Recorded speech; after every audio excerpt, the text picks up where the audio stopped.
gentlemen, please welcome the next Vice President of the United States, Senator J.D. Vance.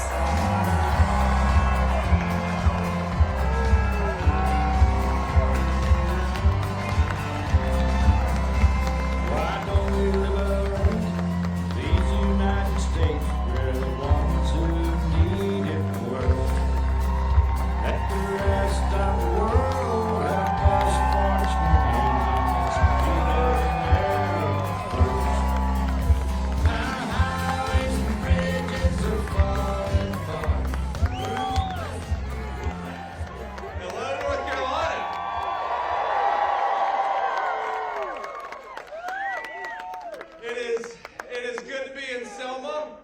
It is good.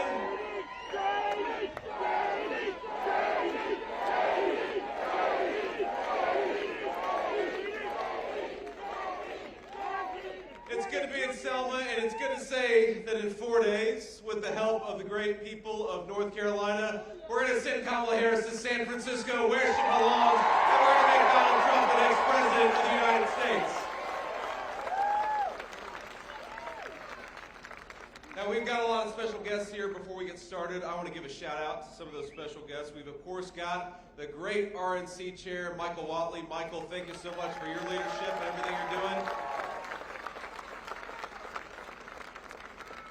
Seated next to Michael is, of course, my favorite person in the rally. No offense to anybody here, but my lovely wife, Usha, is here on trail with us.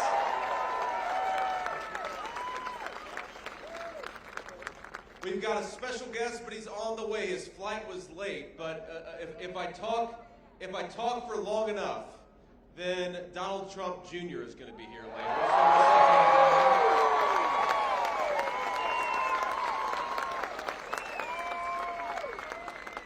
I've got to talk for a very long time for Don to get here. That's okay. That's all right. We'll do that. You know, you guys have one of my favorite people in Washington. I'm sad to say, I think we're going to lose him because he's going to become the next Attorney General for the state of North Carolina, Dan Bishop. Dan, thank you so much for your leadership, man. Where is Dan? Maybe he's with Don. And then, of course, we've got congressional candidate Brad Knott. Brad, thanks so much for your leadership and for stepping up. And when you guys send Brad to Washington, you send Donald J. Trump to the White House, we're going to do a lot of good together for the people of North Carolina. So God bless you, Brad, for being willing to serve. Now, I want to start here because I don't want to screw this up about early voting because, you know, at this point I'm spending, I'm seeing 4 different states every single day. So earlier in Michigan, they've still got a few more days, but here in North Carolina, you've got 1 more day of early voting. So who here has voted early already? Wow. What the hell are you guys doing here? Go get a friend and take it to the polls. Who is still planning to vote either in a few days or on election day? That's still a pretty good crew. All right, sounds good. So, look, however you're going to vote, if you plan to vote early, and please, we'd love to make as many votes as possible, you've got to do it by tomorrow. And here's the thing, I was talking to the great leadership of the state GOP, and it sounds like if you guys get out there and do your job and get your friends and family to the polls tomorrow, we're going to go into an election day with something we have never had from the early vote in the state of North Carolina, a lead. And that's a very big thing for this campaign. So we're going to win election day voting in the state of North Carolina, but normally we've got to win election day voting by a big margin. I think that on election day we're going to win by a big margin, but that's going to mean a North Carolina landslide. Let's make it happen. Let's make this thing too big to rig. I don't want to win North Carolina by 20,000 votes. I want to win North Carolina by 200,000 votes, and I'd like to have your help getting there. So I'm going to make a few requests before we sort of get started. We talk about why we're going to make Donald Trump the next president. Let's talk about the how. So number one, there's a website, swampthevoteusa.com, swampthevoteusa.com.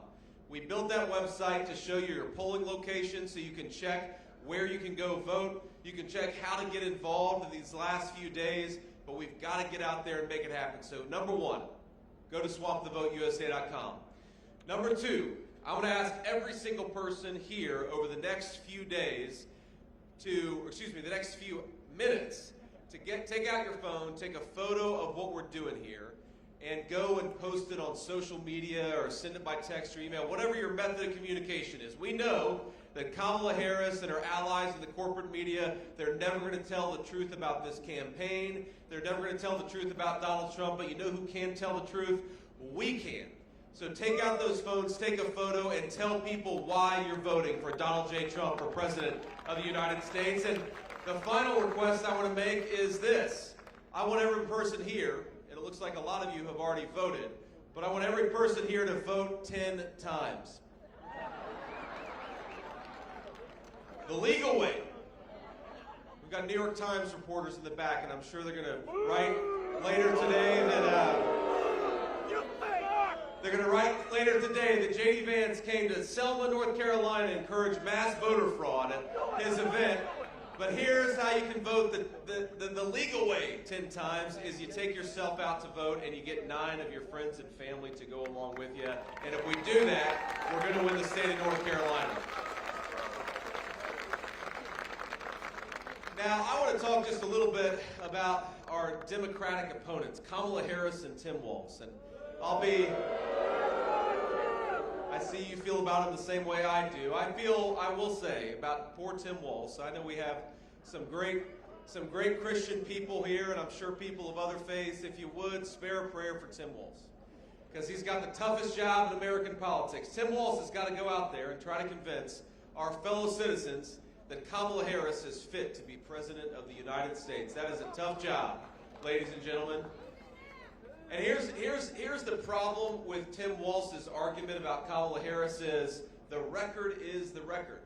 Kamala Harris has been vice president for 3.5 years, and because of her leadership, or lack thereof, North Carolinians are paying over $1,000 more per month to afford today what they could have afforded when Donald J. Trump was president. Because of Kamala Harris's leadership, we saw today the private sector lost 28,000 jobs. And manufacturing, we actually lost 46,000 jobs in the manufacturing sector just in the last month because of Kamala Harris's leadership. Now, it's interesting. If you read the details of that job report, what it'll tell you is that even though we lost 28,000 private sector jobs, we gained 12,000 jobs. You know what that means? That means we created a lot of jobs in government, but not a lot of jobs in the private sector. We created a lot of jobs for IRS bureaucrats who are going to harass you, but not a lot of jobs for hard-working North Carolina families. That means we shipped, when we talk about losing 46,000 manufacturing jobs, that means we're shipping a lot of good North Carolina jobs to Mexico, to China, but we're not creating a lot of good jobs for North Carolina families who need them. So in 4 short days, we get to send a message to Kamala Harris. We don't trust your promises. We don't trust your slogans. We trust what you have done in the last 4 years. It has been a failure, and we are going to say to Kamala Harris, you are fired. We're going back to the leadership of Donald J. Trump.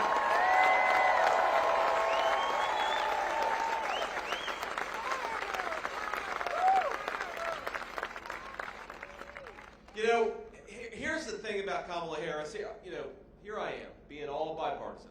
I said something nice about Tim Walz. I asked you guys to pray for Tim Walz, right? That was nice of me, and I'm going to say something nice about Kamala Harris. I think that every time she gives an interview, we gain about 50,000 votes.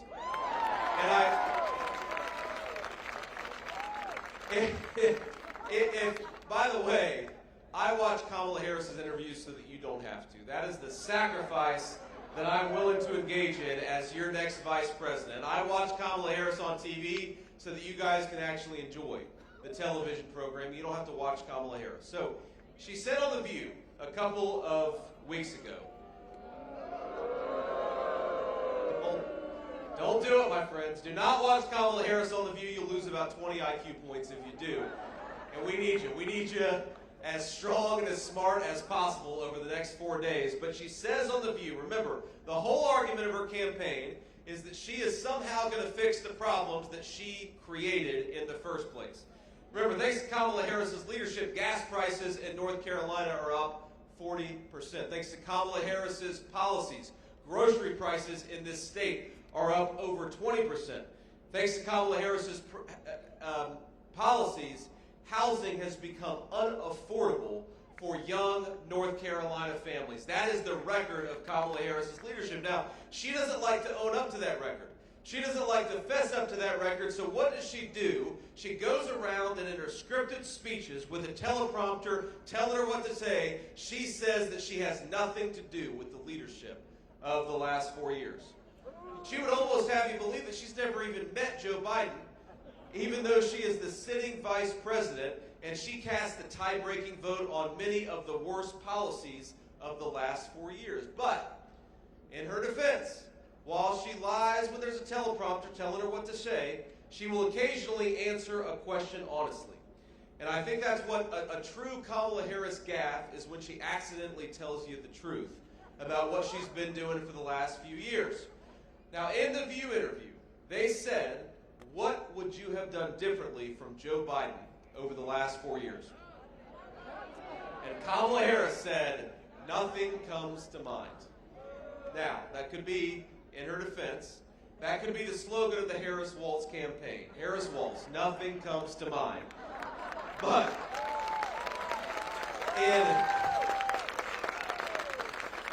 in a 20-second interview clip, Kamala Harris revealed that the entire argument of her campaign is fundamentally not true, because she represents the same tired approach, the same failed policies of the last 4 years, and I don't think North Carolina families can afford it.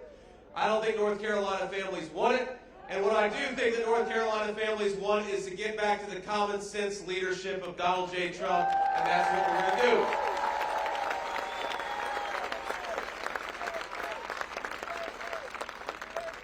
Now just think about this. Our fellow citizens, the people who are watching this on TV, our fellow citizens cannot afford 4 more years of the exact same failed policies of Kamala Harris's leadership.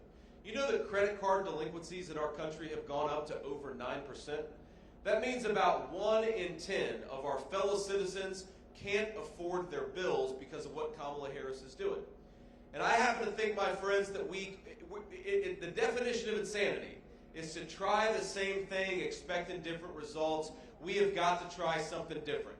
And the good thing about Donald J. Trump, it's not just a bunch of plans, and it's not just a bunch of promises. When Donald J. Trump was president for 4 years, he actually delivered. And that's something that's different about the career politicians in Washington, D.C.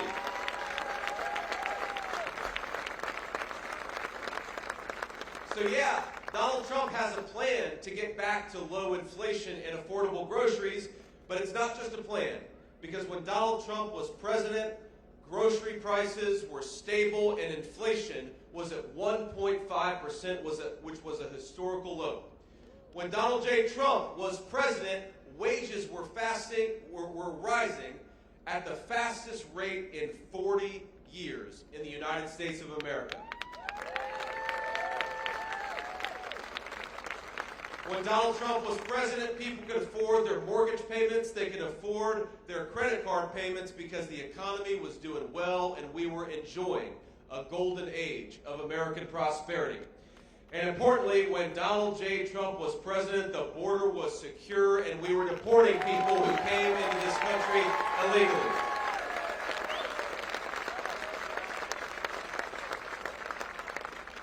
Now there's a connection, of course, there's a big connection between what I think is the biggest problem for Americans who are suffering from the affordability crisis and the illegal immigration problem.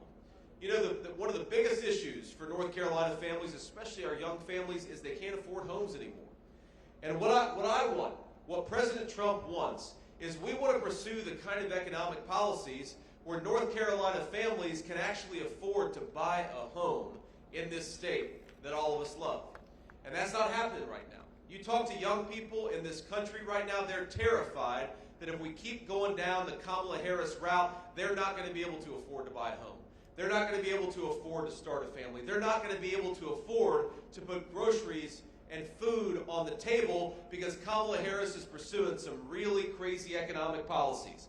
Well, we happen to think that we've got to take this country in a different direction. And Here are two concrete things that we're going to do to make housing more affordable. And that's one of my favorite things, by the way, about Kamala Harris, is you ask her, what specifically do you want to do to make housing more affordable for North Carolina families? And she'll say, well, I grew up in a middle-class family. Or, well, I used to work at McDonald's, and I was really good at making the hash browns. That's what Kamala Harris will say. And by the way, I don't even know if I believe that. I think maybe Donald J. Trump has worked at McDonald's longer than Kamala Harris has.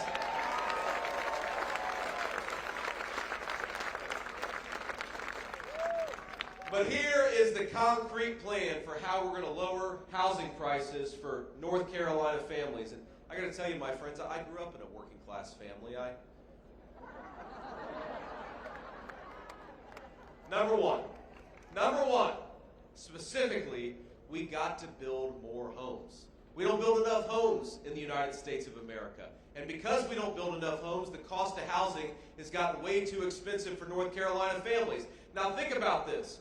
We are the people, we are the country that 50 years ago our ancestors built rockets that went to the moon with pocket calculators and slide rules. And now, thanks to Kamala Harris's regulations, we don't build enough homes for American families. So let's change that. Let's undo those ridiculous regulations and empower American families to build the homes that American families are going to live in. But the honest and difficult truth is that no matter how many homes we build, if we don't ensure that American homes go to American citizens, it is never going to be enough. And this, my friends, is the connection between the border crisis and the housing affordability crisis. When you let 25 million people into the United States of America who have no legal right to be here, you roll out the red carpet for illegal immigration, you promise to give them Social Security, Medicare, and housing benefits, you've got to put those 25 million people somewhere.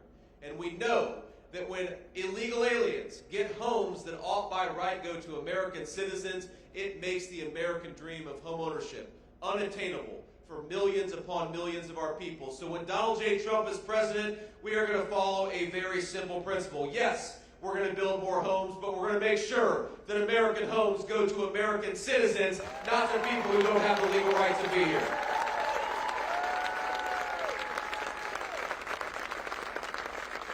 And look, the border crisis is more than just a housing crisis. The border crisis is a drug crisis because we've allowed the Mexican drug cartels to bring in fentanyl at record levels. We've got 100,000 American citizens who are dying of fentanyl overdoses every single year because Kamala Harris let the drug cartels turn this country into a drug trafficking zone. Now, a lot of you know my story. A lot of you know that my family struggled. My mom struggled with addiction. And I'm proud of my mom, my friend. She's now about to celebrate 10 years clean and sober, and I'm so proud of her.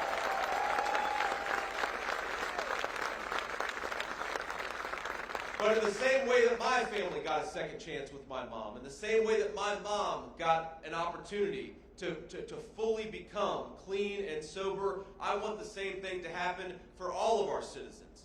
And it's not going to happen, my friends, if we're importing by the tens of thousands pounds of fentanyl that are depriving our citizens of that second chance to get clean and sober. So here's a simple proposal, Kamala Harris. Why don't we stop using the IRS to wage war on American citizens? Let's use the U.S. military to wage war on those Mexican drug cartels and get the poison out of the United States of America once and for all.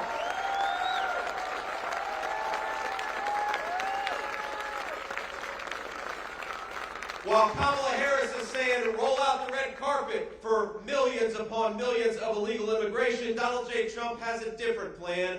Pack your bags, illegal immigrants, because in 3 months, you're going back home.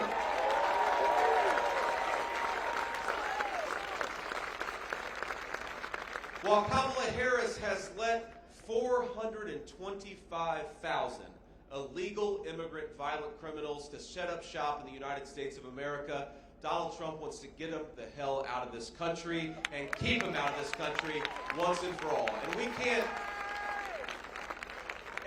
425,000 illegal immigrant criminals, that is an unfathomable number of people who don't even have the legal right to be in this country. That's more than twice the size of the United States Marine Corps. I'm a proud veteran of the United States Marine Corps. Semper Fi to all the Marines. And we thank everybody for their service, whatever branch of service they served in, but more than double the size of the United States Marine Corps in this country because Kamala Harris refuses to do her job as border czar. That's a disgrace. And we can do so much better, and we will in 4 days when we make Donald J. Trump the president-elect once again.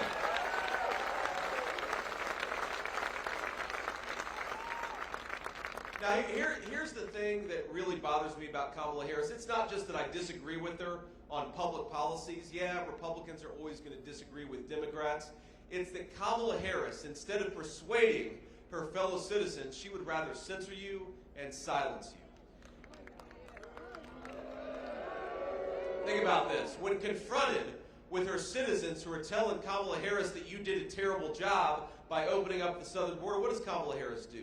She calls them racist. She calls them nativists. She calls them bad people for daring to notice that Kamala Harris flooded this country with Mexican drug cartels and fentanyl. When confronted with her wide open southern border, Kamala Harris would rather call you names than fix this country's problems. When confronted with the fact that Americans can't afford groceries, she would rather insult her fellow citizens, call them fascists, and call them garbage, rather than recognize that her policies have been a failure. Here's a simple statement, my friends, and I think we speak for all of our fellow citizens. Whether you agree with our politics or not, whoever you're voting for, and we certainly hope that you're going to vote the right way and make Donald J. Trump the next president.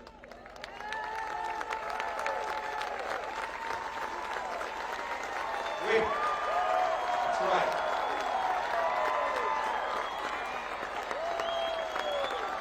There he is.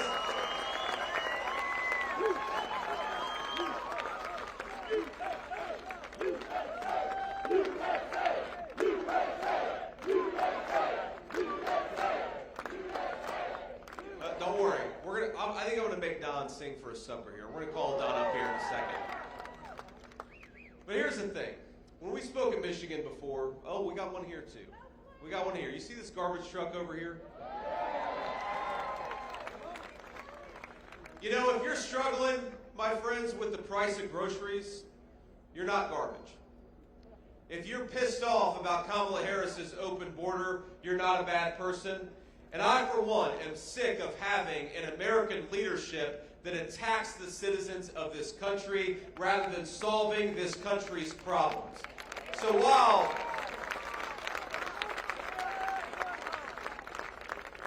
I think it's ridiculous that Kamala Harris calls us garbage, I do think that in 4 days we ought to take out the trash in Washington, D.C., and that is Kamala Harris and her failed leadership.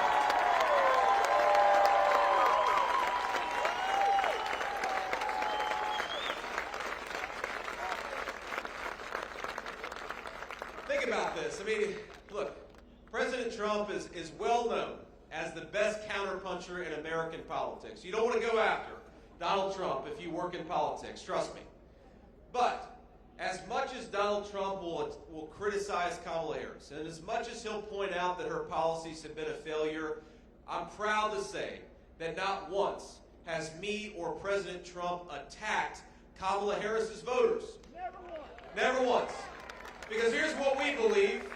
Whether you vote for Donald J. Trump and make the right decision, or whether you vote for Kamala Harris and make the wrong decision, we are going to usher a golden age of American prosperity, whoever you voted for, because we love this country, and Donald Trump is going to be the president for all of us, not just the people who agree with him politically.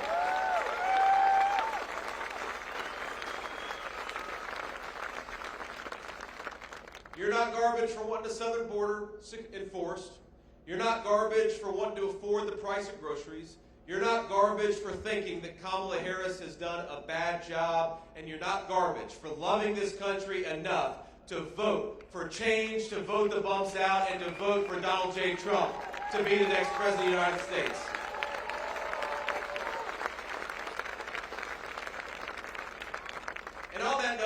just close with a couple of comments before I bring Don up here. First of all, I've lost a lot of friends because of my public service and my politics over the last couple of years. And what I'd ask you to do is not to take the Democrats' bait. I want you, over the next 4 days, I want you to work as hard for us as you can. I want you to work as hard to persuade your friends and family that Donald J. Trump is the candidate of peace and prosperity, that Donald J. Trump is the candidate of a secure southern border, and that Donald J. Trump, when he's president, is going to make groceries and gas affordable for our people once again. I want you to convince them of that because it's true, and all of us here believe it. But if you're not able to convince them, and they do vote the wrong way, I want you to love those people anyway. Because I'm sick of Americans losing friends and losing family members over politics. I'm sick of Americans following Joe Biden and Kamala Harris into thinking that the people who disagree with them politically are bad people. They're not bad people. They may be wrong about politics, but I want us to lead. Because when Donald Trump is president, trust me, he says it in public, he says the same thing in private. He wants prosperity back for all of us, whoever we voted for, because that's the job of an American president, and those are the feelings of an American patriot.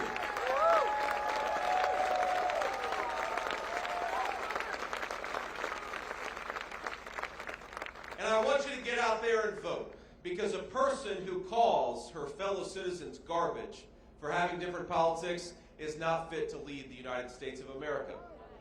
A person who says that when 30,000 patriots gather at Madison Square Garden to celebrate this country, who calls them fascists and Nazis, she is not fit to lead the greatest nation on earth.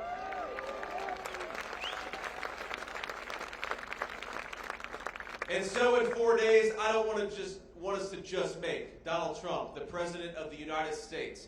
I want us to reject Kamala Harris's broken policies. Let's reject Kamala Harris's open border. Let's reject Kamala Harris's broken economic leadership. And let's reject Kamala Harris attacking her fellow citizens instead of serving this great nation. My friends, we got 4 days. Let's go get it done. God bless you. Thank you for having me. And let's get our man over the finish line. Thank you all.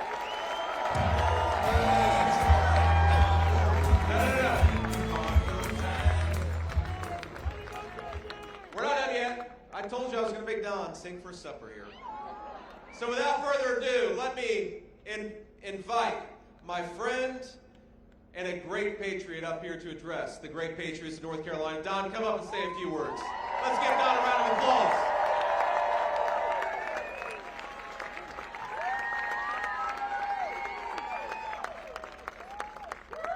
I don't know, it's not often that I dislike following someone in politics. Normally they make it pretty easy because you get the Kamala Harris word salad or some sort of other nonsense, but how great is JD? What I love most about JD is now, for our movement, for America First, isn't it nice to have a bench? Isn't it nice to have people that'll fight for you the way my father has fought for you? And that's what we have to do, guys, for the next few days. We gotta run, we gotta fight, we gotta vote like you're the third monkey in line for the Ark and it's starting to rain. And that's the reality. You see it all every day, right? You see, this poll's designed to make you overconfident, so you sit at home. This poll's designed to demoralize you, so you sit at home. Don't fall for any of the psyops. Don't fall for any of the nonsense. Overwhelm them. Bring your friends, call your neighbors, text everyone you know, especially in the swing states. Just get them out and vote. It's a unique election. We're used to politicians who are making promises. They'll tell you everything you need to hear. They get your vote, then they do whatever the swamp or their special interest billionaire friends tell them to do. This election, it's actually different. You've actually lived under the policies of both administrations. You've been there. You've seen it. You had 4 years under Trump.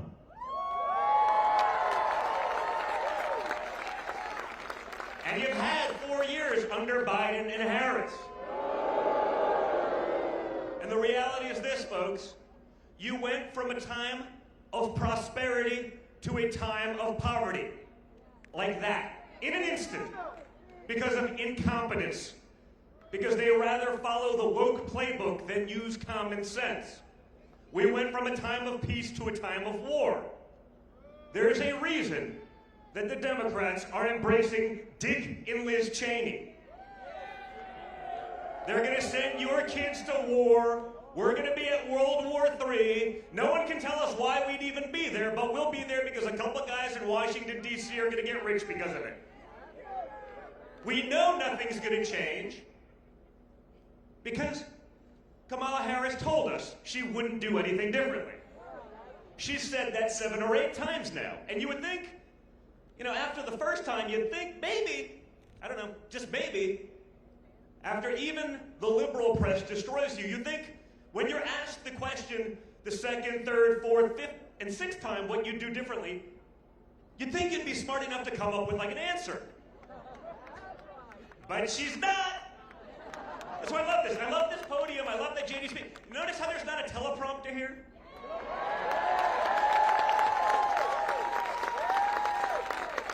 I was in Batcave, North Carolina this morning. We were handing out literally like $250,000 worth of KUIU gear to people who lost everything, clothing, for the volunteers, for the people who are fighting. With the great folks at Samaritan's Purse doing the work that FEMA should be doing. I was up there 2 weeks ago, much closer to the incident, and I got to see both the worst of Mother Nature as well as the best of America, the best of humanity in action. Guys, it's not that hard. We can fix these things, but we can't do it by ourselves. We can't do it alone. We've seen that. When my father was the president of the United States, they canceled, shut down, suppressed, censored the most powerful man in the world. They then tried to impeach him twice. They tried to jail him. They tried to take away his businesses. They want to put him away for 750 years. Seems like a long time for creating jobs, low interest rates, a solid economy, peace deals in the Middle East. I know that goes against everything Washington stands for, but it seems rather extreme.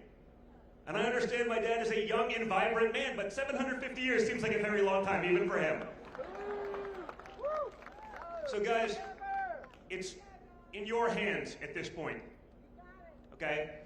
One guy can't do it by himself, but with an army of you, putting in every effort imaginable for the next few days, we can win.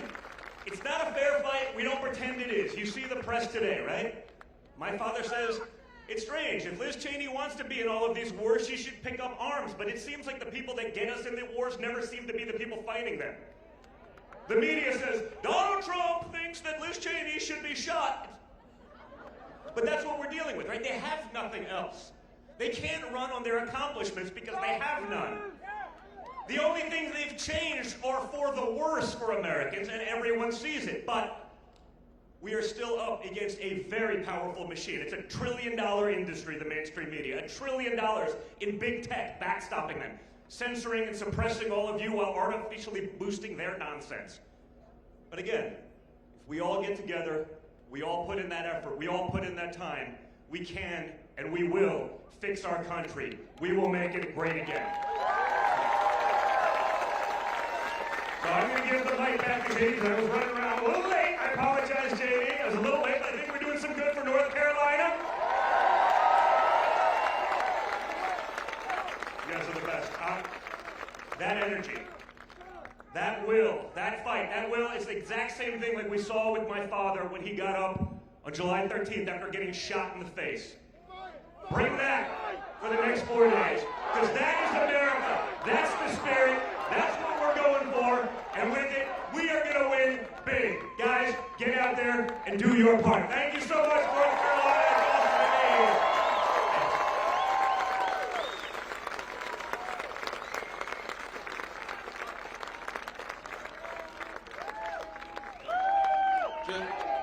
Just an awesome guy and an awesome family. Thank you. So,